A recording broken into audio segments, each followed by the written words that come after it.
but I never imagined it. And there was a time in 2020 when they said I would contest for Zanzibar presidency. And I said, no, I'm not interested. So I've never imagined to be a president. It's just, it came by chance because of our constitution. It is difficult and it is not. Yeah, when the government is correctly coordinated, then it's much easier to operate. And when it is fragmented, then you can imagine what will happen. Yeah, so I'm trying to build a coordinated government so that it can work for the people and for the development of the country. President Samia Hassan of Tanzania was deputy president to President John Magufuli. While still in office, President Magufuli died and the reins of power was taken over by Samia Hassan. In this edition of Back in History, we bring to you the story of President Samia Hassan, the first female president of Tanzania. Samia Hassan contested election with John Magufuli on a joint ticket for the office of president and vice president. They won the election and became sworn in to occupy the first and second offices in the country. John had expected that he would stay alive to complete his tenure, but unfortunately he died in office. By the Constitution of Tanzania, the vice president is to succeed the president in the event of death or resignation. This is how Samia Hassan became the president of Tanzania. Samia Hassan was born on 27th January 1960. She was born in a town known as Makunduchi in the Sultanate of Zanzibar. She attended elementary school and secondary school at home in Tanzania. In 1977, she graduated from secondary school, and as it was the prevailing practice at the time, she started work immediately after secondary school. In search for further knowledge, Samia attended short courses and earned certifications in them. She later gained admission into what is known as the Nzumbe University, and in 1986, she graduated with an advanced diploma in public administration. Samia was still hungry for knowledge, and in 1992, she gained admission into the University of Manchester in the United Kingdom. In 1994, she graduated with a postgraduate diploma in economics. In 2015, she obtained a Master's of Science degree in Community Economic Development through a joint program between the Open University of Tanzania and the Southern New Hemisphere University in Manchester. Samia can thus be said to have prepared herself for public service, having attained these levels of education at home and from abroad. Samia ventured into politics and was elected into the Zanzibar House of Representatives as a special seat member. Here she made her voice heard on a number of topical issues. In a matter of time, Samia became a focal point in female participation in politics. The then president of her country, Amani Karume, appointed her into his cabinet as minister.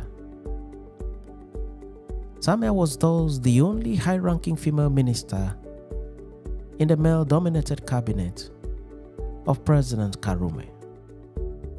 She performed creditably and was again elected into parliament in the next round of election and reappointed as minister. Her profile at this time was soaring so high in Tanzania. She was a noticeable voice for the women, children, and everyone alike in Tanzania. In 2010, Samia contested for election into the National Assembly of Tanzania. She won by more than 80% of votes cast at the election. Jakaya Kikwete was at this time the President of Tanzania. President Jakaya appointed Samia as the Minister of State for Union Affairs. Here, Samia performed creditably and had gained so much admiration from the ordinary people of Tanzania and from the top echelon of the political class. It was indisputable that Samia was a woman of competence and character. In 2015, one of the presidential candidates for the general election, John Magufuli, chose Samia as his running mate. This decision was widely appreciated in Tanzania. Samia was the first female in the country to be chosen as a running mate to a leading presidential candidate. They campaigned together and won election for a 5-year term. Samia thus entered into the history book as the first female vice president of Tanzania.